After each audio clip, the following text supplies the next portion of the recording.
Would you like to be here? No. Test, test. This is the most cushy seat I've had all day. It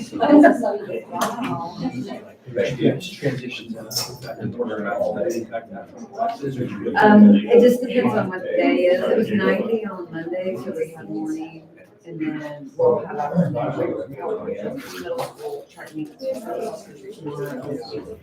And Friday morning, pre-meet will run in the morning. For the most part, afternoon. Good to see you.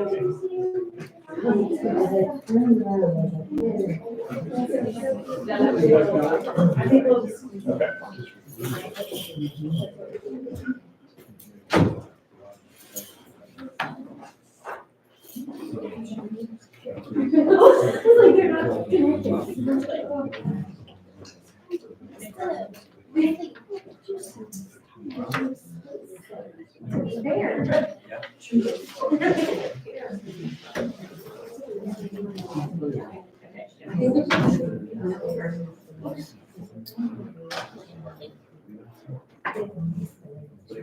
Oh, I was asking about the link, what the link is supposed to be. For those. Because I know students.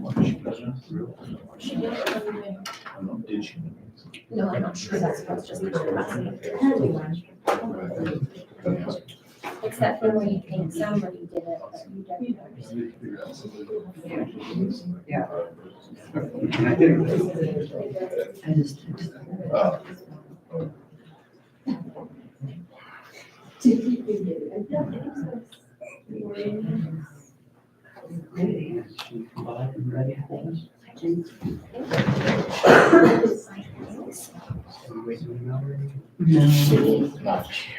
She's got 6 kids.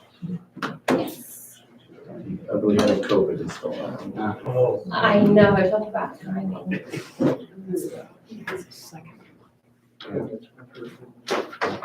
Yeah.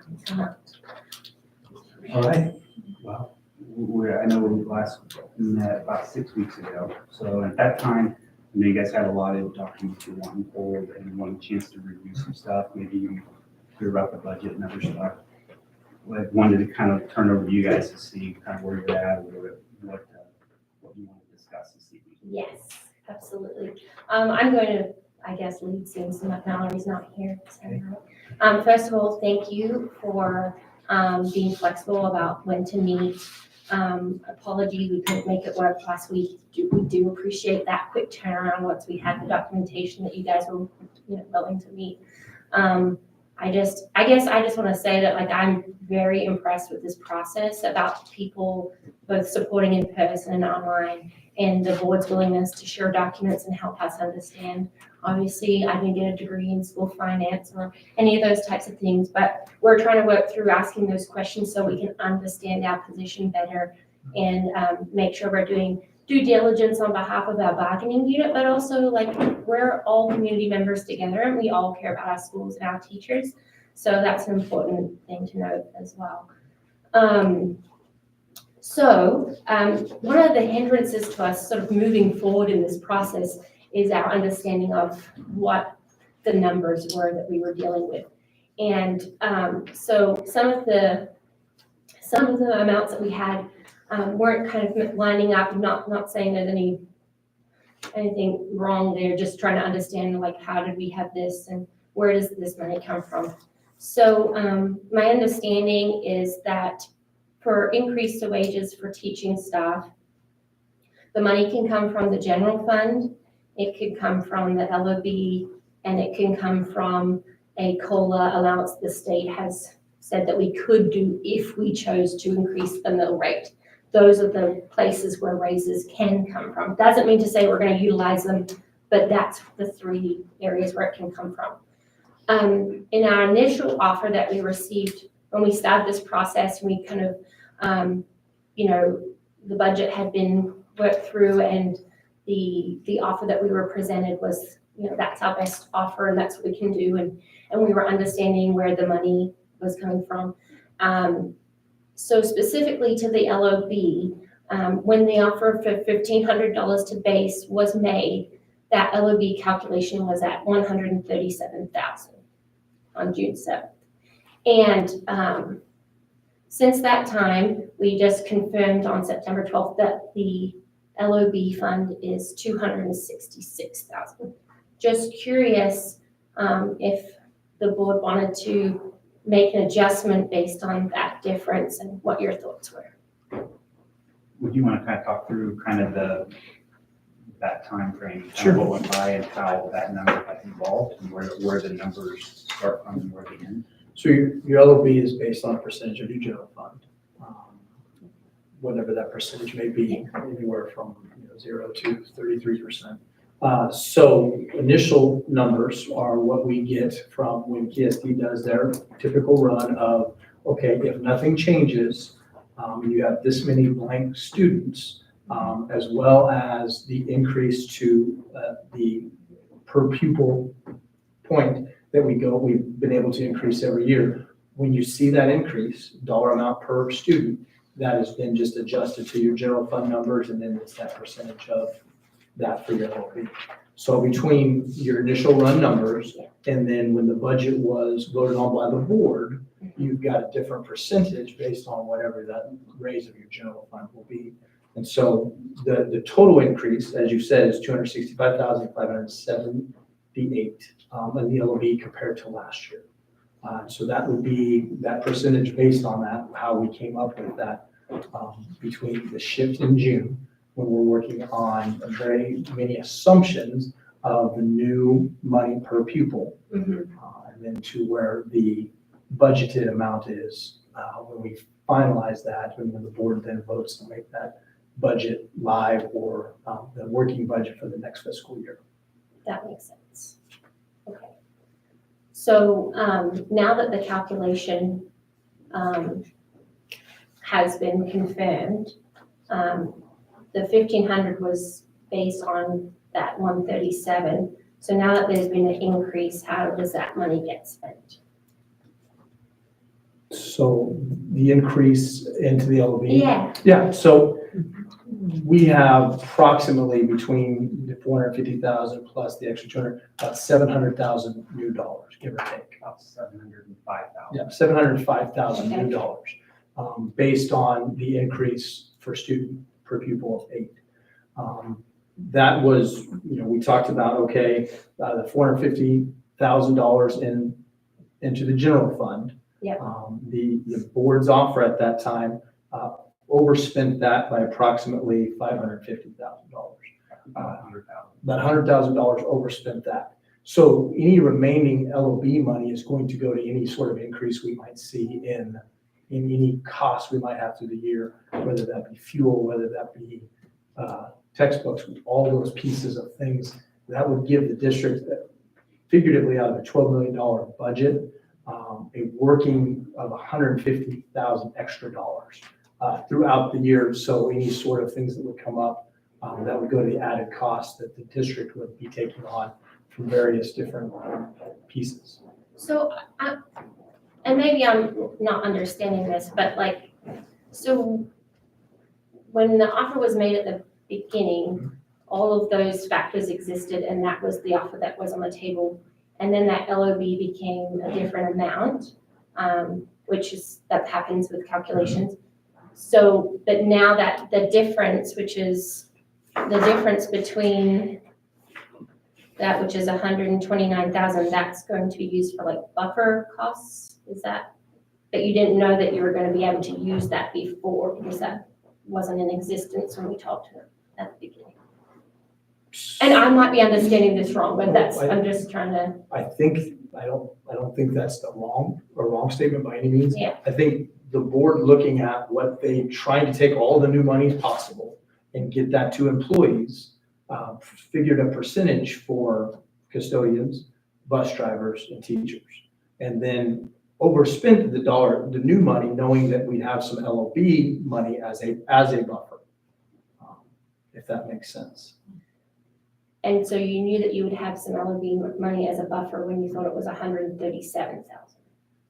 Well, to me, at that point, we felt like we had every dollar wrapped up at that point. We were hoping that we would have some buffer when everything shook out. So your hope was that if the LOB expanded, that would be the buffer That money. would help. Because we already, the 550 is what we already built into, which was already 100 into the LOB. Yeah, and we'd identified other needs like sped assessments and those types of things that we knew without even the year starting, we knew those were going to be additional costs coming. So the additional cost coming, you overspent by 100,000, hoping that LOB figure overspent by 100,000, knowing you would use 100,000 of that 137 LOB, or knowing that maybe the LOB would increase and you could use the increase. So 450,000 general fund plus the LOB in June, as far as what we knew, Yes. would put us at about 580,000 or something like that. Yeah. We had already put 550,000 of that on the table. So we truly, at that time, it's like, this is pretty reckless, but we're putting as much into it as we can. Hoping that would shake out to where we'd have a little bit more when the time came to help the overruns of increased costs and inflation and other things that we might be seeing. Okay, so that change in the LOB, you don't see that as money that can go to teaching, because it's more that we were on the line with the budget you had before, and now you're like, this makes it a little bit more comfortable. So with that offer, the Yeah. board's offer, there would be any way to have any sort of savings for rainy day. And if you remember our discussion of where our cash balances are now, Yeah, extremely low in everything but food service, which can only be used for certain items. But as far as any transfers we made at the end of the year last year, there was not money left over in a general fund to make any sort of transfer to where you would like to put more money aside for a special ed. Should we have a raise mid-year in our assessment for special ed, we would have to find a way to, let's just say special ed said we need $100,000 this year. We have zero funds in special ed to do that.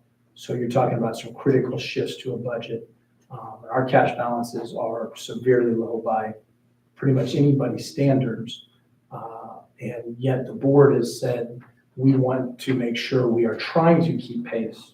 I'm not trying to catch, but trying to keep pace with our area schools by offering this raise, Yeah. knowing that fiscally responsible might mean setting some of the new monies aside in order to build back some of those cash balances, because at this point, there are very few cash balances that are sustainable. And I guess I would say, I absolutely can appreciate that, that there's this money that we weren't talking about.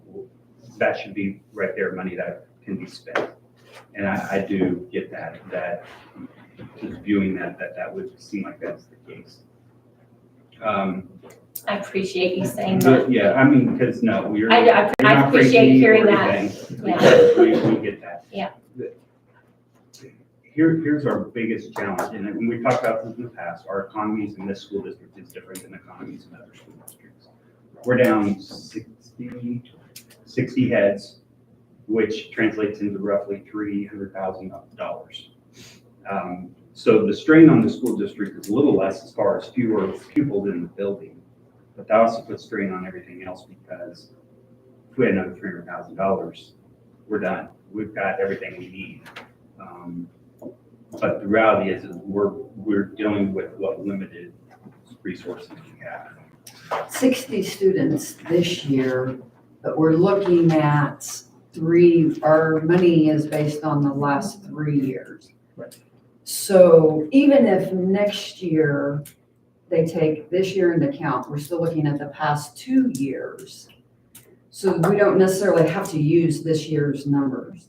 You don't, But then if growth happens in the next 2 to 3 years, and this year's down, but then the next 2 years we're up by 60 to 100, especially with school borders opening, we may never have to even experience the loss for this year.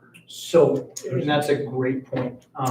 In 2018-19, our total students was 1771. That was 2019. 1920 was 2019 to 2020, 1755. 2021, 1692. 21-22, 1715.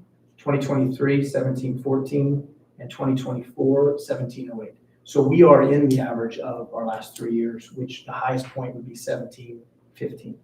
Our largest piece fell off, so we're not able to use that as a factor anymore, which would have been 1771. So had we just stayed steady, we're not even experiencing a decline.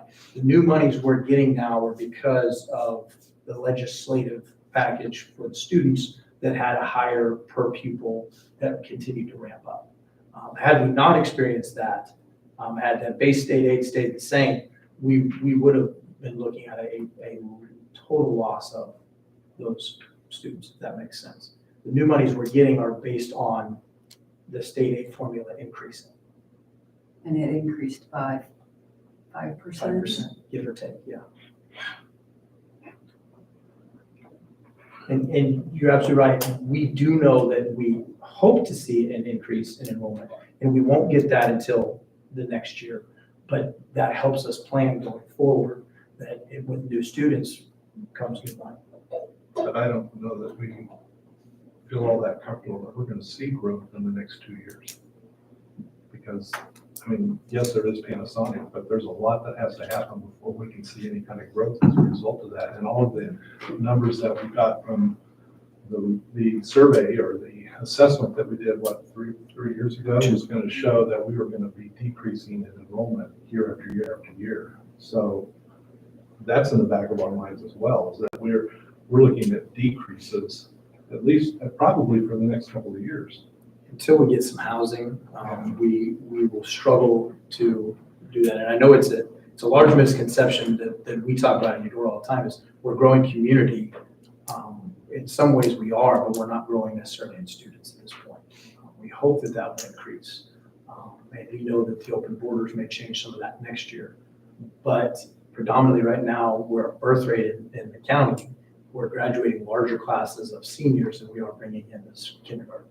And so if you graduate a class of 165 and you only bring in a class of 110, that's 50 students, regardless of any change, that just walked out the door. I think it's important to note that, like, we're both on the same side against the issue, which is we want a healthy school district and fair compensation for staff. We're not saying that you're on the opposite side of that desire. That is your desire as well. You know, we value teachers. We know that they're the heart of our community and schools, and we want that to be a positive thing. When we're looking at our area schools, and we don't want to be the bottom of our area. We don't want people choosing other jobs over staying in Eudora. It's a moot point if we don't have the staffing for these needs. I think we do have the ability to utilize that COLA if we need to, the cost of living allowance. I can understand perhaps why we wouldn't want to do that, because we would have to increase the mill rate, which then increases taxes for our community. I do believe that our community supports our schools. We all know from the foundation to just the number of students we have in our district, and we really prefer not to do that if we can. We have had other, I know Shawnee Mission did use that, and the Lakewood plans to use it next year. Because, I mean, let's face it, the cost of living really is going up. So that is a tool at our disposal. So can you speak to why you like, I mean, I kind of illustrated, but just for everybody, like your thought process on choosing why you would not utilize that for our staff so that we could not be the bottom of the pack. Especially since you guys talked about how you already over budget. That was so close on the line of money, why we didn't use that. So we've maxed out the LOB, which is going as high as we can on the mills with our community, and our community just passed a huge bond in the past year. And we feel like that's a pretty big commitment from our community. We do not want to keep going back to that well. What does that look like as far as statutory, or what we would have to take? So one mill would raise about $104,000. As our valuation is $104 million. So we raise about $104,000 with that one mill. In the long term, that's great money. The problem is you have to buy that mill back if you ever want to get rid of that mill, meaning that next year, any extra additional dollars we have, that mill's already spoken for. So say we get $300,000, if that mill wants to decrease, as we want to either stay stable or decrease mills on our community, out of that $300,000, 100 of that's already spoken if you want to decrease that mill. So it's just a mill that continues to be on the books that's incredibly hard to then drop that mill. Can you drop it if your enrollment increases? Yes, but with new money, what are we going to want to see with new money? New money is going to want to go to who? Our staff members, our people, correct? All of our employees. And so that's already money that now if we want to decrease that mill at all, we have to then take out of the new dollars in order to at least offset that mill. Going in perpetuity. But we passed the bond on the premise that our district is growing and we need expanded space. And we passed the bond on the fact that we're not raising taxes, right? That's the big one. So we're not raising taxes for the bond. So that kind of takes the raising taxes on our taxpayers back to just the COLA. Like, we're not changing anything that we haven't been doing for how many years now? 17? So can I address a couple points there? From a person who's talked about the bond a lot, the mill point was the bond to meet our future needs, because as we told everybody in the community, we don't know what those are. It's to address the needs we currently have in our district. Number one, our high school being very crowded. Number two, the need for auxiliary gym, dedicated secure entrances at all buildings, as well as an early childhood center. And from someone who told everybody that the mill rate wouldn't go up, we always continued to talk about the bond and interest mill rate, which was actually able to go down 0.4 this year. But that mill rate is not one that fluctuates very often. That one's going to stay at either 28 or maybe decrease a little bit, because those funds go straight to bond payments for the life of the bond, which is 30 years.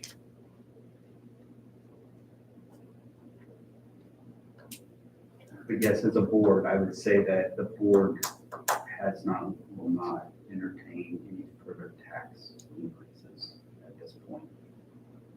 And that's a choice, and then we just so everybody's aware, and that's fine, but it is a choice, okay.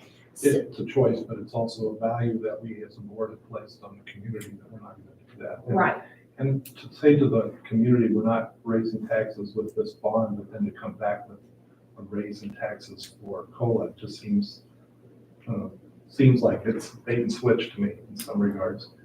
Cost of Because- living is real though. I understand that, but so is a tax increase. it looks bad after saying, It does look hey, bad. like vote yes, because we need this, and this is not tricking you into getting more tax taken out. And you're also saying the community's not gonna say, oh, wait, this is a different cost of living tax increase, because it's separate to the bond thing. They're gonna say it as one of them saying, the school just raised our taxes. Okay, so because of that optics, and I mean, we don't wanna tax the Yeah. community either. Don't misunderstand me, but just trying to understand the process. And I mean, we don't really need to debate taxes, but all taxpayers in this town saw a huge increase in their taxes this year. So the amount of money I'm paying for the school district went up significantly because everybody's property rose significantly. So it is an incredible burden on the homeowners of this town because we're a property poor town. All the tax money comes on the backs of homeowners. And so it's already a significant burden on the homeowners. So that's not our first place that we want to go to for any kind of. Circling back to our initial talk about June 7th and the 137,000 LOB, and you said that like the max offer was given there and even maybe a little bit close to the line. And now we've discovered that there's the extra money for LOB. And that you're not applying that same thinking to that increase. You just had to be a little bit more conservative of like the buffer space for the other funds. Is that correct? So I think we're starting to see what sort of our additional costs are going to be. I don't know. Maybe, I don't know if you have seen that yet play out as far as what the new additional fees are this year, additional costs. What I would say is, just like our patrons and our teachers feel inflation, the school district has bills too that we see inflation for. And so to say that a district with a $12 million operating budget is only going to have $150,000 of cushion in most places of new dollars, that's not a lot. I guess I'm kind of curious about one thing. yeah, We're talking about our offer. Let's talk a little bit about your offer. Your offer was $900,000 increase. So yes. Our offer was to stay competitive with other schools. I understand that. Right. But in. And your offer in Can I June finish my comment? was very on the line, and now suddenly you have extra money and you're saying, we gotta be conservative. Let me finish what I wanted to say. You came to us with a $900,000 increase. I'm curious where you thought that, where in the world did you think you were going to be able to do that? our job, I guess, as a bargaining unit is to look at where we're at with our salaries for our staff. Sure. And our job is to look at our neighboring districts, of which we, based on your offer, are second to the bottom. We're only above Baldwin by $200. And our job is to present what would be competitive for our bargaining unit and for our district. Our job is not to do school budgeting, and we clearly don't understand it all the way, which is why we have people that inform us or ask us, ask for these documents or ask for these things. We don't have that information. We don't make those budgets. That's this negotiation process, and it's completely fair for you to say, we've gone through this, we don't have the money. It's completely fair. But the starting point about what we're asking to add to our base, I guess I don't see the connection of where we're supposed to look in the budget for that money. So just to address the discussion, the board saw an increase of approximately 5% of new dollars. Decided then that this needs to go to our people to stay competitive, to do that both for teachers and classified and administrators across the board. So that percentage was, as you said, up to the line, probably a little over the line, knowing that as we continue that budgeting process from June, they're going to have more clarification to those numbers. And so we could say that the LOB is higher than the different discussions. It's not found money, though. It's the board's offer was already over just the idea of new dollars, knowing that we will get a more solid number as we have a budget the board has a budget to adopt. And so that new dollars just to the general fund, 450,000, give or take, already exceeded that in all the other items. And so the idea then that would not leave much operating cash in any sort of LOB option whatsoever. Okay. I think this might be, unless you guys have something else, I think this might be a good moment for us to caucus, if everybody agrees. And we'll come back You will be down in Ms. Johnson.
You probably left. We'll just knock on the free door. Back to our kid days. Threw the door open, I was like, oh. I thought every other one I tried was locked, so I was like, oh. Oh. Okay. Are we back on, Rebecca? Yes. Good. All right, thank you for the time. Before, we've discussed an offer that we'd be prepared to put on the table. But before doing so, I just wanted to clarify that our responsibility of bargaining for our bargaining unit doesn't mean we don't care about anybody else in our district, but our responsibility in this process is to the bargaining unit. And so as far as the offer we initially made of $3,000 to base was a cost of $360,000, with the new step costing $15,000. The new supplemental proposal would increase by $75,000, and adding the $50 to insurance that we had asked in our initial offer would raise it by $75,000, which was a total of $525,000. So that was our initial bargaining unit proposal.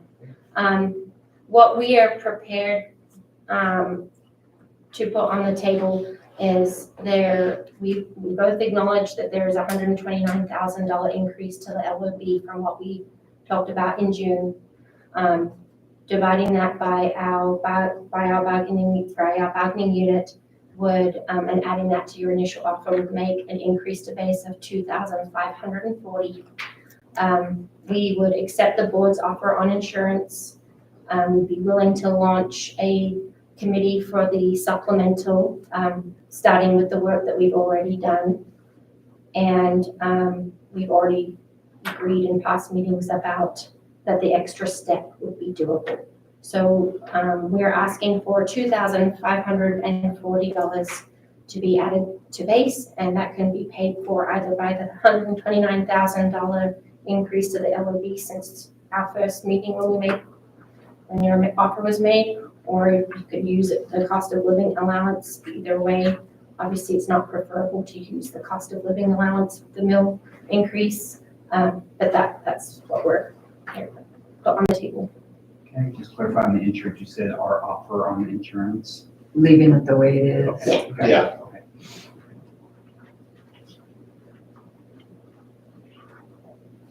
Okay, well, thank you for that. Our responsibility is to our whole district. So, and we've been consistent for 12 to 14 years. In that, whatever we agree to here, we would like to do the same for all in our district. So a same percentage. So because of that, it kind of puts some limitations on being able to say, okay, the entire amount of all that money, we can't put the entire amount of that just to this negotiated agreement. We need to spread that out.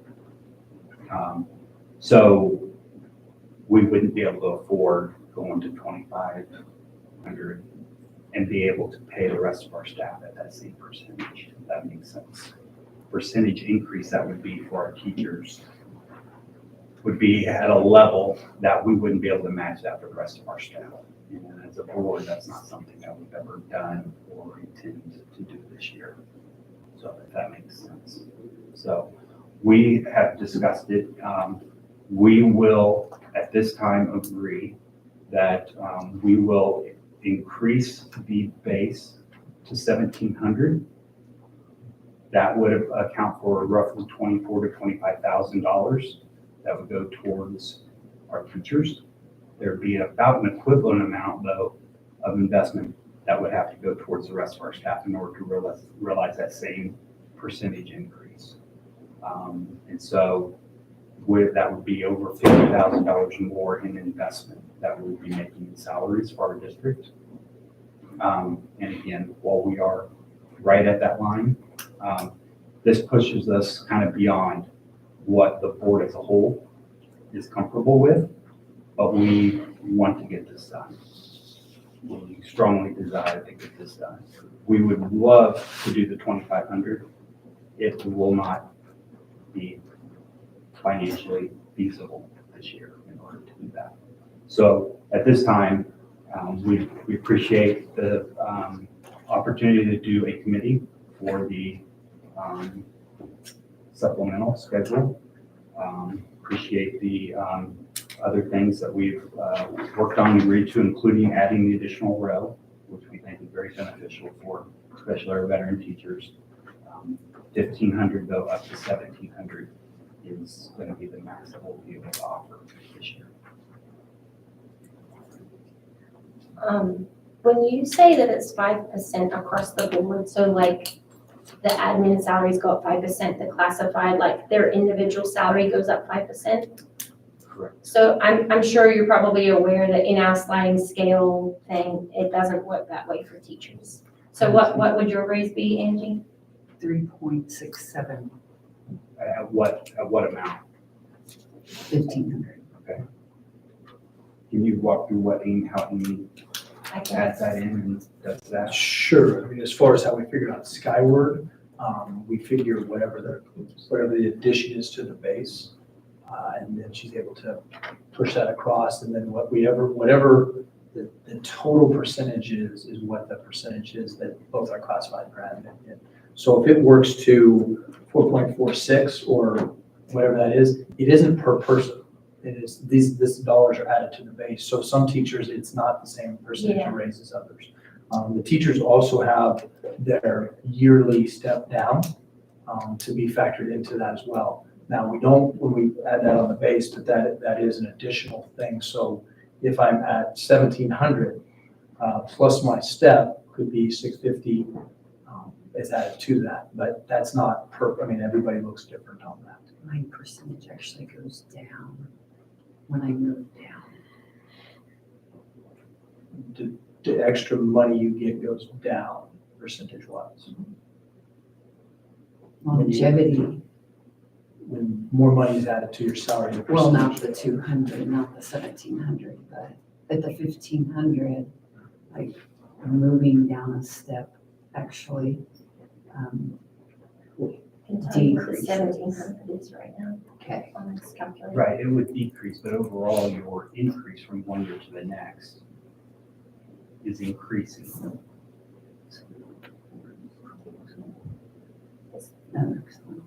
Percentage.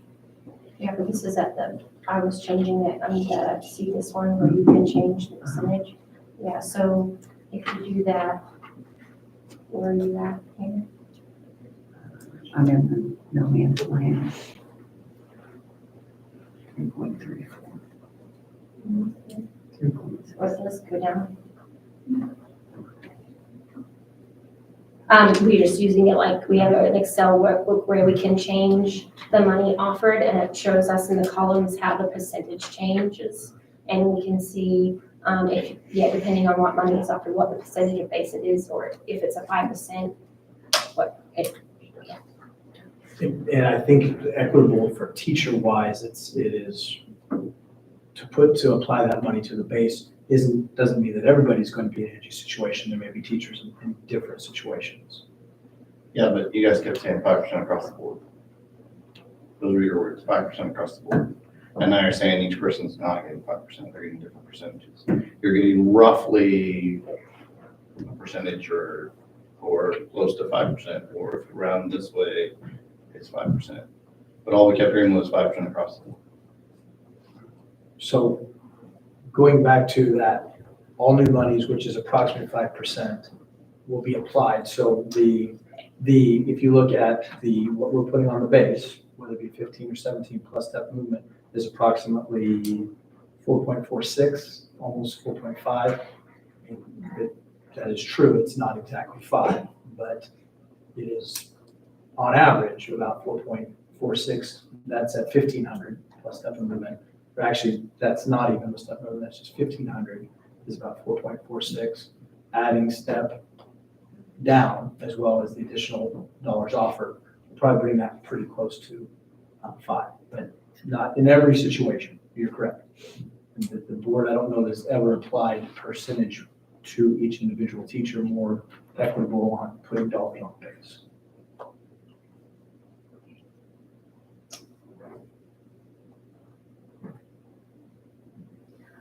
Well, I think if we're going to, so 1,700's the best offer that the board can put on the table, given that, that increase in LOB, if it were to be applied equitably among all staff, that's what the board can do. I think, for us to decide, what our next move is, right now, we might just need 5 minutes, and then we can, conclude the meeting and wrap up. If that's okay. We'll be in that same. Not the pattern. Not the pattern. Jack might be 8 minutes to find you. Yes. Take 5 minutes.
good. Okay.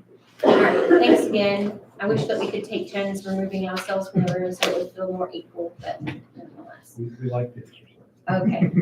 Jack, good job, you found him. Okay, I'm making light because I know this is a serious topic and look, we all have been working really hard on this.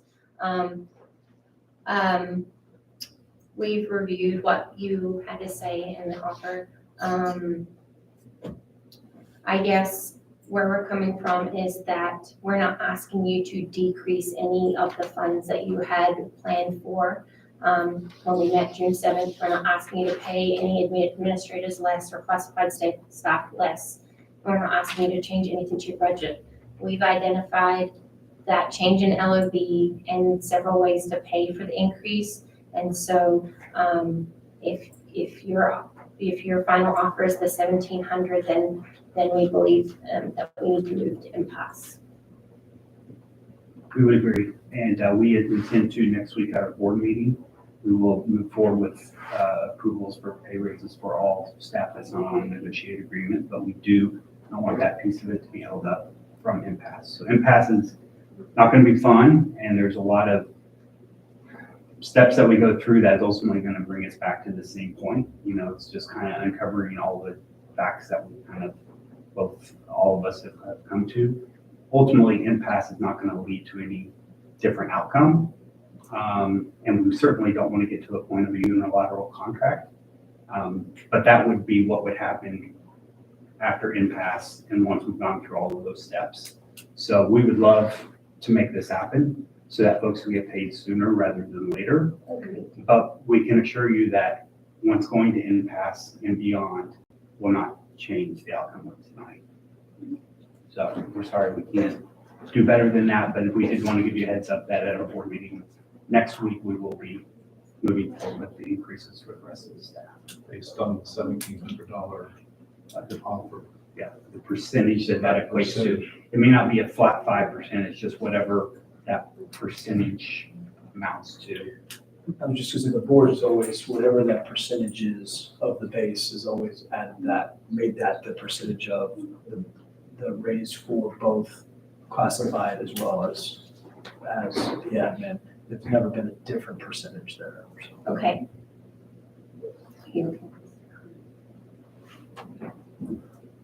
All right, thank you. Okay, thank you.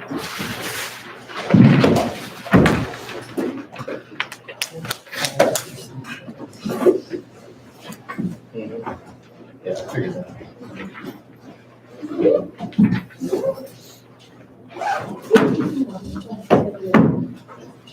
So they're going to